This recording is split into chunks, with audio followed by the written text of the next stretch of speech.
Hello students, welcome to the online classes of RL academy.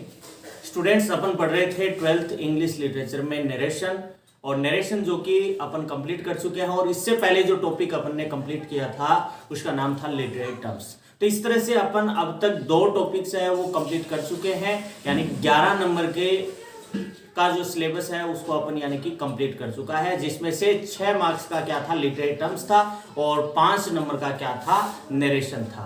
11 topics अपन यानी complete कर चुके हैं। आज आपके लिए एक नया टॉपिक लेकर के आया हूं, और आपको बता दूं ये क्या है। नया जो टॉपिक है वो प्रूडेंस बुक से है। मैंने आपको बताया था बच्चों, जब सिलेबस की वीडियो बनाई थी उसमें मैंने आपको यह बताया था कि आपके सिलेबस के अंदर 2 बुक्स लगती है। आपके यानी 12th इंग्लिश लिटरेचर में 2 बुक्स है। उनमें से पहली जो बुक है उसका नाम है प्रूडेंस, और जो दूसरी बुक है उसका नाम क्या है, inside the Haveli. Inside the हवेली जो कि 10 नंबर की आती है, एक नॉवेल के रूप में है। और जो फर्स्ट बुक प्रूडेंस है, इसमें कई तरह के यानी कि सेक्शन है, प्रोज भी है, स्टोरीज भी है, पोइट्री भी है। तो आज अपन जो शुरू करने जा रहे हैं वो बुक करने जा रहे हैं स्टार्ट। कौन सी? प्रूडेंस बुक स्टार्ट करने जा रहे हैं। और प्रूडेंस के अंदर जो सेक्शन अपन स्टार्ट करने जा रहे हैं उसका नाम है पोइट्री सेक्शन। और क्या नाम है? Poetry section. मैं आपको बता दूं, पोइट्री सेक्शन में आपके 10 पोइम्स है जो आपके सिलेबस में है। 10 पोइम्स में से जो फर्स्ट जो पोइम है, पहली जो पोइम है, उसकी आज अपन स्टडी करने जा रहे हैं। आज की वीडियो में जो फर्स्ट पोइम है उसकी समरी जानेंगे, और थोड़ा उसका जो पोइट परिचय है वो भी अपन जानेंगे। तो पोइम जो आज अपन पढ़ने जा रहे हैं उसका नाम है a lecture upon the shadow. A lecture जिसको क्या बोलते हैं, व्याख्यान, भाषण, अपॉन द शैडो। शैडो मतलब परछाई पे। यहां शैडो का क्या मतलब है बच्चों, ये मैं आपको थोड़ी देर बाद बताने वाला हूं। तो एक बार बस इतना समझ लीजिए कि एक व्याख्यान किसके ऊपर, शैडो के ऊपर, परछाई के ऊपर। और ये शैडो क्या है, जो कि थोड़ा वेट करना होगा आपको। जैसे ही अपन पोइट इंट्रोडक्शन पढ़ लेते हैं उसके बाद आपको इसका अर्थ बताने वाला हूं कि यहां पे शैडो क्या है। तो देखिए, सबसे पहले अगर बात करें लेक्चर अपॉन द शैडो, ये जो पोइम है बहुत ही शानदार पोइम है। और इसके जो पोइट है उसका नाम है जॉन डन। इसके पोइट कौन है? जॉन डन है। जॉन डन पोइट जिसको आप भली भांति यानी कि जानते हो। तो जॉन डन जिसकी अगर यानी कि चर्चा करें तो जॉन डन यानी कि कौन था? एन इंग्लिश पोइट, एक इंग्लिश पोइट था, सोल्जर था एंड स्कॉलर, और वह क्या था, एक विद्वान था। तो कहने का मतलब एक इंग्लिश पोइट, स्कॉलर और एक क्या था, सोल्जर, सैनिक था। ये कौन था? जॉन डन, जिसके द्वारा ये पोइम लिखी हुई है। अब बात करें इस जॉन डन के यानी बर्थ की, तो इसका जो बर्थ है वो 22 जनवरी 1572 को हुआ। इसका जन्म कब हुआ? 22 जनवरी को 1572 को। कहां हुआ? इसका बर्थ है वो लंदन के अंदर हुआ। लंदन जो कि कहां पड़ता है? इंग्लैंड के अंदर। ठीक है बच्चों, बर्थ के बारे में आपको समझ आ गया। अब बात करें इसकी डेथ की, इसकी मृत्यु कब हुई? उसकी जो मृत्यु है वो 31 मार्च को हुई। कब? 1631 के अंदर। और ये भी मृत्यु भी कहां हुई? मृत्यु भी हुई इंग्लैंड के अंदर ही हुई। तो इतना आपको समझ आ गया होगा कि जॉन डन जो कि कौन था, वो एन इंग्लिश पोइट, एक इंग्लिश पोइट, स्कॉलर और क्या था, एक सोल्जर था। जिसकी बर्थ डेट क्या है? 22 जनवरी 1572 है। और जिनका जन्म कहां हुआ? लंदन में हुआ। और लंदन कहां है? इंग्लैंड के अंदर है। और इसका जो जीवन था वो यानी 22 जनवरी 1572 से लेकर के कब तक रहा, यानी मृत्यु कब हुई उसकी? 31 मार्च को 1631 को। और ये कहां हुई? ये इंग्लैंड के अंदर हुई। ठीक है, अब आगे बात करें ये जॉन डन यानी क्या था। थोड़ा अपन ज्यादा यानी कि इसकी इंट्रोडक्शन नहीं करेंगे, अपन थोड़ी सी यानी इसका परिचय जानेंगे कि ये कौन थे। तो ये जो पोइट है ये किसके रूप में जाना जाता है? Founder of metaphysical school of poetry.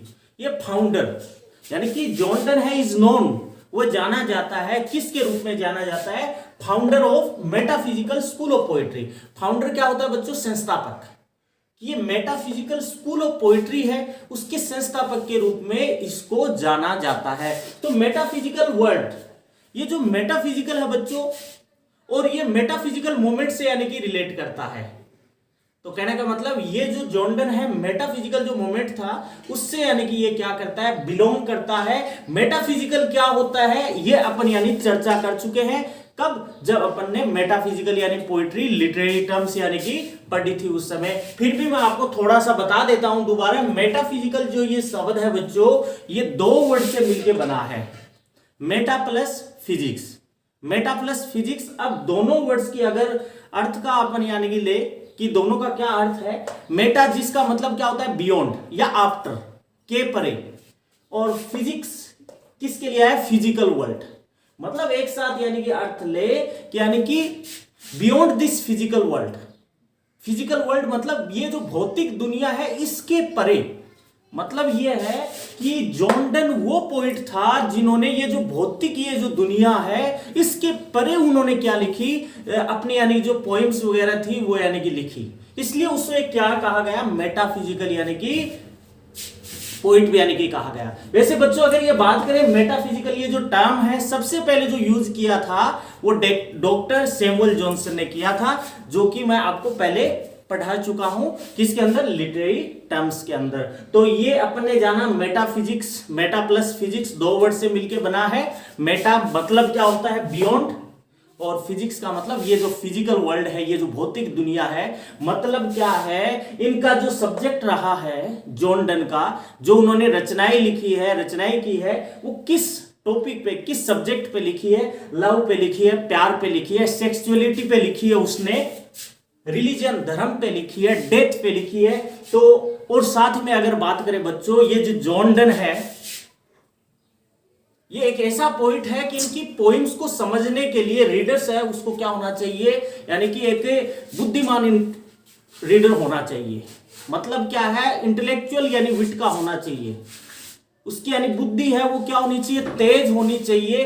तभी क्या कर सकता है, जॉन डन की यानी कि पोइम्स को है वो समझ सकता है। तो ये बच्चों अपन ने यानी कि शॉर्टकट में जाना कि जॉन डन जो कि क्या था, एक इंग्लिश पोइट, स्कॉलर और सोल्जर था, जिसका बर्थ 22 जनवरी 1572 को इंग्लैंड में हुआ और उसकी डेथ 31 मार्च को हुई, वो भी कहां, इंग्लैंड के अंदर। और ये जाना जाता है किसके रूप में, founder of metaphysical school of poetry के रूप में यानी कि जाना जाता है। मेटाफिजिकल क्या होता है जो अपन बता दिया है। इसको मेटाफिजिकल यानी कि पोइट का यानी कि नाम क्यों दिया गया, मेटाफिजिकल पोइट का नाम इसलिए दिया गया क्योंकि उन्होंने जो भी पोइम्स लिखी थी, जो भी उसके वर्क्स थे, वो बियॉन्ड दिस फिजिकल वर्ल्ड, वो इस फिजिकल वर्ल्ड से परे थे। लाइक जैसे उन्होंने किसके ऊपर लिखी पोइम्स, लव के ऊपर लिखी, सेक्सुअलिटी पे लिखी, रिलीजन, डेथ एटसेट्रा इत्यादि पे उसने लिखी। तो ये तो हुआ अपना जो पोइट है उसका इंट्रोडक्शन। अब बात करें उसकी जो पोइम है, पहली जो पोइम बहुत ही शानदार यानी कि पोइम है, और इस पोइम, ये जो पोइम है वो क्या है, उसका नाम है a lecture upon the shadow, एक भाषण upon the shadow. Shadow means क्या होता है, परछाई, कि एक भाषण किसके ऊपर, परछाई के ऊपर यानी कि भाषण। अब बात करें बच्चों, मैंने आपको बताया था कि ये जो शैडो है इसका एक अलग अर्थ है, एक अलग मीनिंग है, वो अपन जानेंगे। तो यहाँ पे वेरी इंपॉर्टेंट चीज है, अगर आपको शैडो यानी कि शैडो का अर्थ नहीं समझ में आया तो ये मान लीजिए कि आपको इस पोएम के अंदर कुछ भी समझ नहीं आएगा। सबसे पहले अपन को यानी कि टाइटल समझ में आना जरूरी है। टाइटल, लेक्चर जिसको आप यानी कि बोल सकते हो, भाषण बोल सकते हो, व्याख्यान बोल सकते हो, और शैडो जिसको क्या बोलोगे, परछाई बोलोगे। और शैडो यहां किसके लिए आया तो आप लिखोगे इन दिस पोइम, इस पोइम में द वर्ड शैडो जो है वो रेफर्स टू, रेफर है, उल्लेखित है किसके लिए, duality in the lovers personality, duality in the lovers personality, कि जो लवर्स जो होते हैं उसकी पर्सनैलिटी में जो ड्यूलिटी आती है, दोहरापन आता है, उसके लिए ये आया है। देयर फ्लोज, उनकी जो कमियां है, लवर्स की जो फ्लोज है, कमियां है, उनके लिए यानी कि ये क्या है, ये आया है। देयर सीक्रेट्स, और लवर्स की जो सीक्रेट है उनके लिए ये क्या है, शैडो शब्द आया है। या there distrust for each other, प्रेमियों का यानी कि डिस्ट्रस्ट, अविश्वास एक दूसरे के प्रति, उनके लिए क्या आया है, शैडो शब्द आया है। तो सबसे पहले बच्चों अपन समझ लेते हैं ड्यूलिटी। ड्यूलिटी क्या है, जो ड्यूलिटी जिसको अपन क्या बोलते हैं, दोहरापन बोलते हैं। दोहरापन का मतलब क्या है, दिखावा करना, कि अंदर से वो कुछ और है और बाहर से अपने आप को कुछ और दिखा रहा है। तो कहने का मतलब यहां पे जो लेक्चर जो दे रहा है वो जो लवर्स की जो personality, duality in the lovers personality, lovers की पर्सनैलिटी में जो दोहरापन है उसके बारे में लेक्चर दे रहा है। लवर्स की जो फ्लॉज है, कमियां हैं, उसके ऊपर लेक्चर दे रहा है। लवर्स के जो यानी कि क्या है, सीक्रेट है, गुप्त बातें हैं, उनके ऊपर लेक्चर दे रहा है। या लवर्स का एक दूसरे के प्रति जो डिस्ट्रस्ट है, अविश्वास है, उसके ऊपर ये लेक्चर दे रहा है। अपन देखते हैं यानी कि लवर्स यानी कि जब अपनी बिलाउड से मिलता है, अपनी प्रेमिका से यानी कि मिलता है, तो वो स्टाइल बहुत ज्यादा मारता है।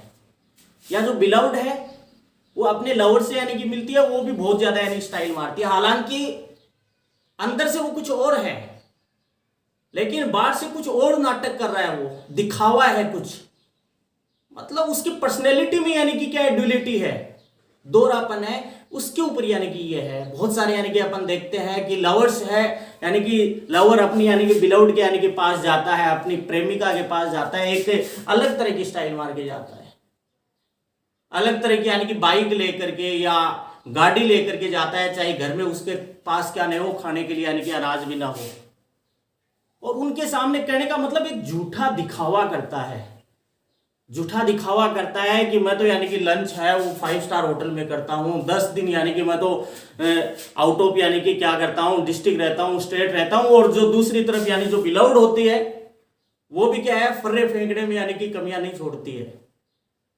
वो भी यानी तरह तरह की यानी कि क्या करती है, यानी झूठी झूठी यानी कि बातें उसको कहती रहती है कि मेरा तो यानी कि क्या है, शुरुआत है वो किससे होती है, पिज्जा से ही होती है, ब्रेकफास्ट करती हूँ मैं, पिज्जा खाती हूँ। और तरह तरह की, कहने का मतलब क्या है कि मैं तो कपड़े यानी कि शॉपिंग करती हूँ तो मैं फलाने शॉपिंग मॉल में जाती हूँ, और उधर यानी कि जो लवर है वो भी फेंकने में यानी कि कमी नहीं छोड़ता है। ये जो यानी कहने का मतलब क्या है, अंदर उसके कुछ और है।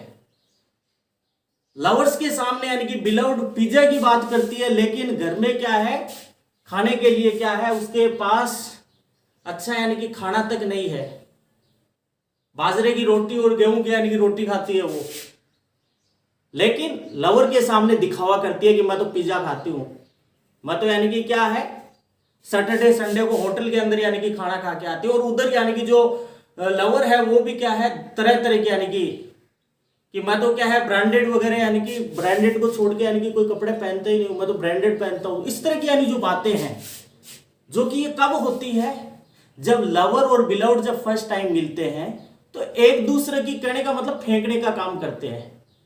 तो कहने का मतलब क्या है, ये जो पोएम्स है वो इन्हीं चीज पे है कि यहाँ पे जो शेडो है वो क्या है, शेडो का मतलब क्या है, शेडो का मतलब है क्या, duality in the lovers personality, lover की पर्सनैलिटी में ड्यूलिटी, लवर है उनके यानी कि व्यक्तित्व में दोहरापन, या देयर सीक्रेट्स, देयर फ्लॉज, उनकी जो कमियां या उनका जो डिस्ट्रस्ट है, एक दूसरे में यानी वो विश्वास नहीं करते हैं शुरुआत में कि पता नहीं यानी कि लड़का है वो लड़की से यानी प्रेम करता है, उन्हें डर लगता है, या लड़की फर्स्ट टाइम यानी लड़के से प्रेम करती है, उन्हें भी यानी कि क्या करता है, डर लगता है कि पता नहीं क्या होगा, किस तरह से ये मेरे को यानी धोखा न दे दे। तो इस तरह की यानी कि बातों पे ये क्या है, पोइम है। तो ये जो पोइम है इसके यानी कि बच्चों अब अपन यानी कि ड्यूलिटी का आपको समझ आ गया होगा। इसके ऊपर यानी वो व्याख्यान दे रहा है, और वो किसको दे रहा है, अपनी यानी कि वाइफ को यानी कि ये व्याख्यान दे रहा है। तो यहाँ पे यानी कि बात करें कि ये जो पोइम है, इन द पोइम, इस पोइम के अंदर the poet is addressing, poet क्या कर रहा है, एड्रेसिंग हिज बिलाउड, पोइट है वो एड्रेस कर रहा है हिज बिलाउड, अपनी प्रेमिका को एड्रेस कर रहा है, अपनी जो प्रेमिका है उसको यानी कि वो एड्रेस कर रहा है, उसको व्याख्यान दे रहा है। और हिज बिलाउड, उसकी जो बिलाउड है, उसकी जो प्रेमिका है वो क्या है, वो क्या है, symbolical of God, is a symbolical of God, God का यानी प्रतीक है।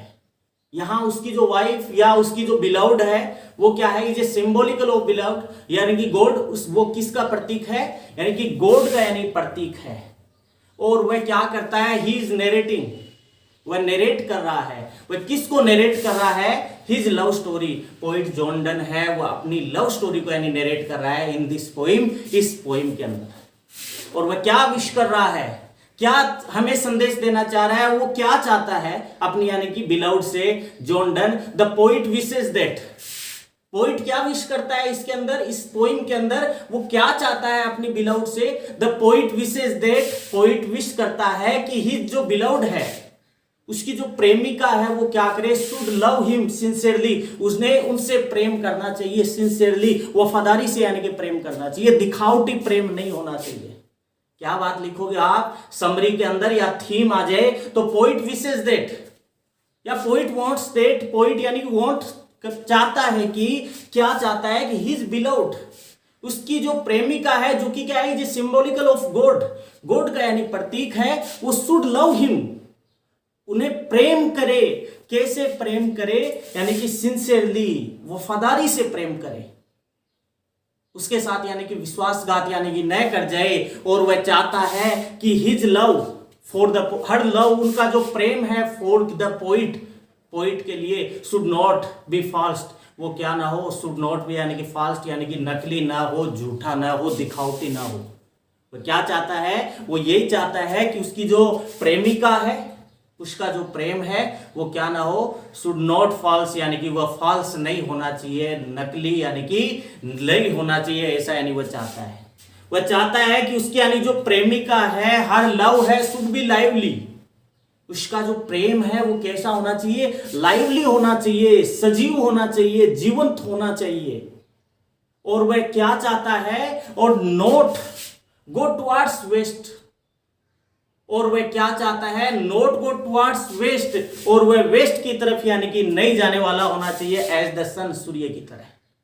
मतलब क्या है, उसका प्रेम है वेस्ट वार्डली नहीं होना चाहिए, वेस्ट वार्डली, लाइक किसकी तरह, यानी कि सन की तरह। कहने का मतलब सन क्या करता है, वेस्ट में जाता है, तो सन वेस्ट में जाता है, ईस्ट में क्या होता है, वो अराइज होता है, और वेस्ट में सेट हो जाता है, छिप जाता है। तो वह क्या कहता है कि उसकी जो प्रेमिका है वो क्या करे, शुड लव हिम, उसे प्रेम करे सिंसियरली, उसका जो प्रेम है वो क्या नहीं होना चाहिए, स्टूडेंट यानी कि फॉल्स, नकली नहीं होना चाहिए, झूठा यानी कि नहीं होना चाहिए। और हर्ट जो लव है फॉर किसके लिए, पोइट के यानी कि प्रति, वो not go towards waste worldly, waste worldly नहीं होना चाहिए, वेस्ट की तरफ नहीं जाना चाहिए, लाइक सन की तरह। जैसे सन वेस्ट की तरफ जाता है तो सेट हो जाता है, तो वह यहां पे ये चाहता है कि मेरा जो प्रेम है वो कभी यानी कि क्या नहीं होना चाहिए, डिक्रीज नहीं होना चाहिए, ऐसा यानी कि वह चाह रहा है। और वह बताता है कि जो यानी कि उसका जो प्रेम है वो क्या बताता है, उनके यानी कि जो बिलव्ड है उनका यानी जो प्रेम है वो क्या होना चाहिए, एकदम यानी कि संजीव होना चाहिए, और कभी भी यानी कि डिक्रीज यानी कि नहीं होना चाहिए, ऐसा यानी कि वह चाह रहा है। अब आगे वो क्या करता है, सच्चे प्रेम के बारे में बताता है कि ट्रू लव क्या होता है, सच्चा प्रेम यानी कि क्या होता है। ट्रू लव है वो क्या होता है, वो बताता है ट्रू लव इज इमोर्टल, सच्चा प्रेम क्या होता है, अमर होता है। कि सच्चा प्रेम क्या होता है, अमर होता है, and neither faints nor rants, और न तो सच्चा प्रेम कभी फीका पड़ता है और न ही इसका एंड होता है।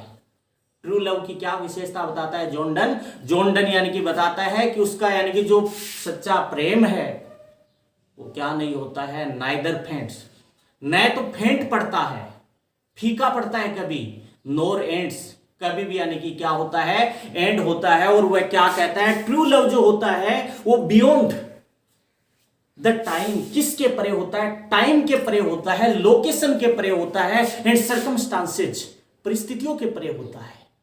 मतलब क्या है, सच्चे जो प्रेम करने वाले जो होते हैं उनके ऊपर समय का, स्थान का, परिस्थिति का, किसी का भी असर नहीं पड़ता है। बहुत सारे यानी कि एग्जाम्पल्स भी है, जैसे हीर रांझे का प्यार था, लैला मजनू का प्यार था, उनका प्यार आज भी क्या है, इमोर्टल है। उनके प्यार में क्या थी, यानी कि सच्चाई थी, इस कारण से आज भी उन्हें यानी कि जाना जाता है। तो वह पोइट यही चाहता है, वो भी अपनी बिलव्ड से चाहता है कि आप मुझसे प्रेम करें तो दिखावटी ना होना चाहिए, प्रेम कैसा हो, सिंसियरली होना चाहिए। ट्रू लव कभी यानी डिक्रीज नहीं होता है, कहने का मतलब क्या है, ट्रू लव के ऊपर किसी समय का, स्थान का, परिस्थिति का असर नहीं पड़ता है, वो हमेशा इमोर्टल रहता है, ऐसा पोइट वो यानी कि चाहता है। तो उम्मीद करता हूं बच्चों पोएम की समरी है वो आपको समझ आ गई होगी।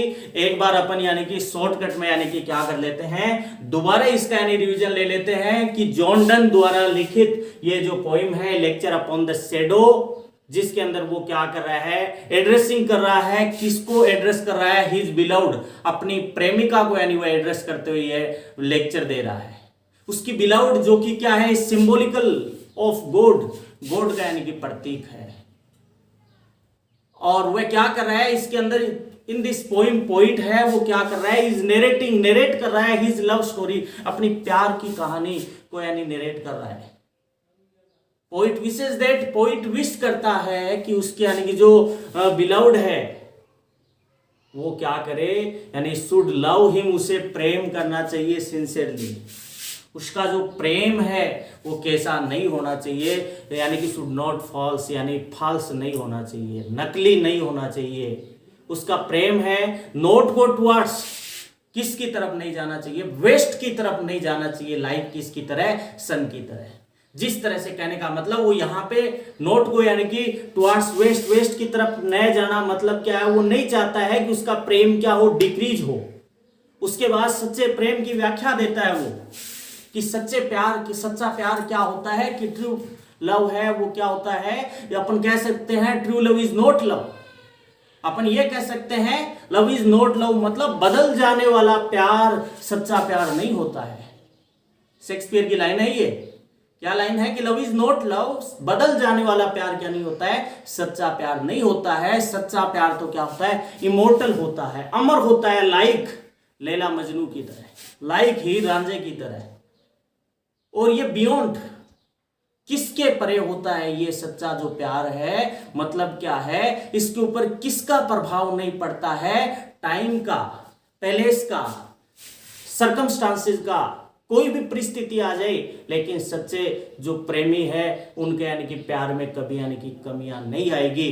तो उम्मीद करता हूं बच्चों आपको ये समरी समझ आ गई होगी। वीडियो अगर आपको अच्छा लगे तो लाइक जरूर कर देना, दोस्तों में शेयर कर देना। चैनल को अभी तक आपने सब्सक्राइब नहीं किया है तो चैनल को सब्सक्राइब कर देना। Thank you.